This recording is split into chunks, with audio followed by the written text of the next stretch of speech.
Hello, everybody. Dorothy here, Professional Astrologer. You can find me on the web right here, nhastrologer.com. I'm a little late this week. If you're like me, or if I'm like you, I've been doing a lot of different classes with a little extra time for personal development. And I've been taking over this last few days an energy class, right? It's just transmissions and energy vibration and stuff like that. And I did one last night. And today it's just like, holy cow, I can hardly get out of my way. I've had a client this morning and I can barely get, yeah, this is what really tired looks like. I want to take a nap and I try to lay down and take a nap. And then I'm like, I got to get you guys the forecast for the week of August 24th. Let me get that ready for you here. So that's what I'm going to do. So I'm doing it with a little, I don't know, what do you call it? Energetic jet lag, where all I want to do is just drink a lot of water, eat really healthy, and let all the things I was listening to and the meditations and stuff I did last night just sort of still integrate. It's a five-part course I'm taking. So I've got 3 more to go every other day. So anyways, that's where I'm at. Where are you at? Give me some, I'd like to hear what's going on for you. And hey, what I'm doing, it's not astrology. Nice to do my own personal development besides the astrology, which of course I love, and you guys know that. So that's what's going on for me. No personal information. You guys don't mind. I always share my stuff. All right. Monday, the 24th, we got a kick butt transit going on here. It's the first time Mars in Aries is making a square to Saturn. Now Saturn's retrograde. It is at, I believe it's 27 degrees. You know what I'm going to do? I'm going to share my screen with you, because I have a couple charts I'd like to show you too. So here it is, the 24th, 2:19 p.m. Eastern time zone. Here's Mars, 26 Aries, squares Saturn, 26 Capricorn. Now, traditional astrology, Hellenistic astrology, lists Mars and Saturn as the malefics, meaning that they can cause problems, stress, tension, difficulty. The square aspect between the two has similar keywords, right? It does create tension and stress, but it's so we can be constructive, and it helps to motivate us and move us into new directions, or motivates us through pressure to do something. Mars in Aries, Saturn in Capricorn, both in their ruling signs, cardinal signs. Mars in Aries, fire, I want to take action. Where can I take action? Mars is still direct. What can I do? I'm focusing on what I need. We are in a very self-centered, self-focused period right now, because we're supposed to be. There is so much crumbling around us that it's important that we preserve ourselves and we figure out what's important for us. So this first square between these two planets this year is right now, well, in this dynamic, is right now. And so Monday, there you go, the 24th. What are you going to do with it? You're going to be feeling it the whole weekend. So I want you to look at this and just say, where can I take steps? Where do I feel the pressure? I want you to take that pressure and I want you to act on something. If you've never seen my forecast before, if you're new here, don't forget to subscribe. And I give you the general information about what's going on out in the world, right? Out in the sky. The astrology reflects what's going on here on the planet. And so how are you going to use this will vary person to person. Not everybody's aggressive. Not everybody is coming from a place of very unconscious behavior. Some people are coming from a more conscious place of behavior and action. So what does that mean for you will be different than what it may mean for me. I know where I can take action and where I am taking action. Do I feel the pressure of this aspect? Absolutely. My Mars is 22 Aries. I certainly feel it. It's very tense. But what can I do to make myself better? What can I do to take action? Like I said in the beginning, before I even started the astrology, I'm taking some action because I want to do some things to just help me up my game, shift my vibration. So I'm taking some classes. If you want to know what they are, you can private message me and I will get you in touch with it and the people running it. So how are you going to use this Mars square Saturn? Maybe you need to take steps around your career and you haven't been brave enough to do that. This is Mars and Aries taking that step, bravery, taking a step towards something for your own security, or to shift something that you know you cannot tolerate any longer. This is the first time they've come together, like I said, in the Aries Capricorn connection. The next time they will come together, Mars will be retrograde by then, and that is September 29th. And then the third time they come together, they will not be the Aries Capricorn anymore. It will be Taurus and Aquarius, and that's in January. So this is the first hit of Mars square Saturn, the two malefics coming together. You know, take this, and I want you to use it in a positive way. By where you feel that tension in your life, take some action. That is like the best way to use this energy. All right, let me stop my share. Now, let's move on to a little further into the week. And let's look at Thursday, the 27th. So I'm going to go grab that chart. There's a lot more in here, but I would like you to come and join me in Patreon. It's a membership-based platform, and I'm really going to be doing a lot more detailed weekly forecasts in on that page. I'm always going to do the free stuff here, but I'm going to do more if you come and join me there. So check it out. There's links all over the place for that. So let's share this screen.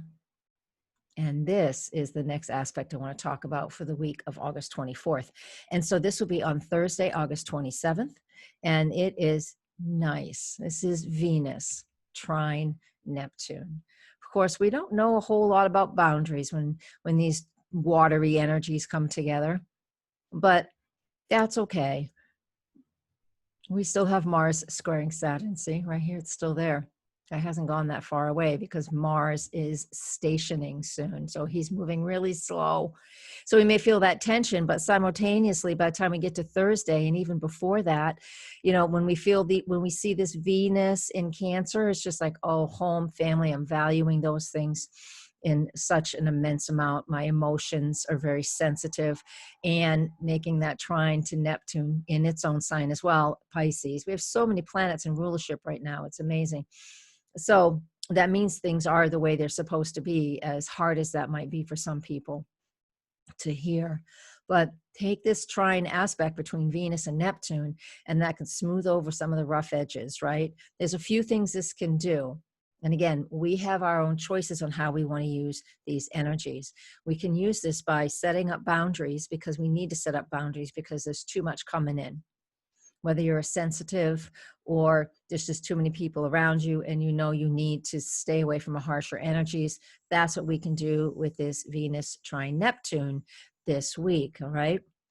Now, there's another thing. This could be very fun or very romantic, and you get an opportunity, you know, you and your sweetie to go to the lake or the beach. Try to say them both at the same time. The bleach, the lake or the beach or the river or something that is just easy and comfortable and relaxing. This is an opportunity to do that too. Hey, have a 4-day weekend. You know, we are, even in the times of COVID, you know, we are able to, I'm able to go to the state park and hang out at the lake. The beaches are too crowded for me this time right now, so I'm staying away from the beaches, even though I'm only 4 miles away. But what do you want to do with this? So go to the water, take your sweetie there, take your family there, relax and enjoy. It's a Thursday, but we can still, you know, that energy still plays into the weekend, but take an early weekend. We really need that. There's been so much stress. We need these breaks. So do that. Now, another thing, it's another way we can look at this trine, this watery trine energy here. And that is by using it in a different way, looking at your dreams, practicing meditation, practicing your intuition. You can use it that way too. Some people will take this and spin out of control with it as well and get really caught up in a lot of conspiracies and just go down those rabbit holes. Again, I know there's always some truth in every one of these conspiracy theories. There's some thread of truth somewhere. But if you get really wound up in them, sometimes it's too much. and you don't know what, you end up not knowing what the truth is because there's just so much coming at you and you can't even decipher. So that's a little bit of a downfall with Venus in Cancer, trying Neptune in Pisces. But I want us to use it in a really soft and easy way, help smooth over those rough edges of that hard square between Mars and Saturn, and take some time, do some meditation, follow your intuition. Don't work so hard, but but again, take steps where you need to take steps, but also make sure you rest and relax and take your time. And that's the trine on the 27th between Venus and Neptune. So I'll stop my share right there. So let's move on to what's next. And I think I'm going to talk about Saturday when we have Mercury is in its own sign of Virgo, right? So that's another one of the planets in its own rulership, which means things are, flowing the way they should. Again, even if things are feeling a bit difficult for you. Let me get back to this and we'll get this share as well. So what I want to talk about, Mercury in Virgo makes a trine aspect to Jupiter in Capricorn. So here it is right here. This is on Saturday, first thing in the morning. So focusing in on the details is a wonderful thing when that Mercury is in Virgo. It wants us to do that, to sift and sort through all the information that's coming in. Use what's important for you and just let the rest of it just go away or just leave it alone. But with this trine to Jupiter, we might try to sort through all of it. All right, we might try to sort through all the information, and that can be a little bit overwhelming, but do the best you can. Throughout this day, the moon will be in Capricorn throughout this day. Also all of Friday as well. The moon moves into Capricorn. When does it do that? Yeah, in Thursday afternoon, and then moves through all of the Capricorn planets. And so when we're doing that, these guys are active. So the moon is wanting to be logical and practical. But this trine, again, between Mercury in Virgo and Jupiter in Capricorn, Mercury throughout the few days afterwards, going to trine Pluto, and then it'll trine Saturn. The moon will move on before that. So what do we want to do with this energy is to make sure we're focusing on, again, the information we're allowing in right now on this, with this aspect. It could be a bit too much for us, but we'll go through it. We'll change it. We'll take that information. We'll sift. We'll sort. It'll be too much. We'll thin it out. Pluto will say, let's transform it. And then by the time Mercury gets to Saturn a few days later, I'll talk about that next week though, then we'll be able to really hone in on what's important for us as far as information goes. All right, so that's what we have going on for the weekend. And again, we still have Mars in Aries. Here he is. He's still connected, but it's all separating aspects right now. So we can feel a little relief from that. Now, I also wanted to let you know really quickly, on the night of August 27th, I am doing, I do twice a year, a lecture about the eclipses and anything else that's real important at that period in time. And I'm doing it through the store I've worked out of for 15 years, Circles of Wisdom.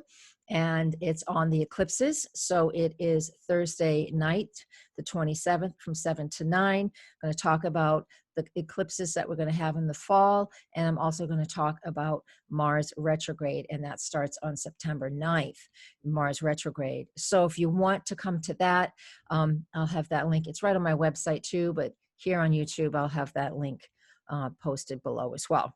So you can come and join us there and get your ticket right through that store. Okay, I'm going to leave you with that. I'm going to stop my share. There we are. Back to you. All right. Thank you very much, everybody. And take care of yourselves. We need a lot of self-care these days. I know I do. I'm going to get a big drink of water in a second and process this. And I'm not writing the forecast this week because I'm just wiped. This is good. I'm going to do this, and I hope this is good for you too. I'll see you next time. Blessings. Namaste.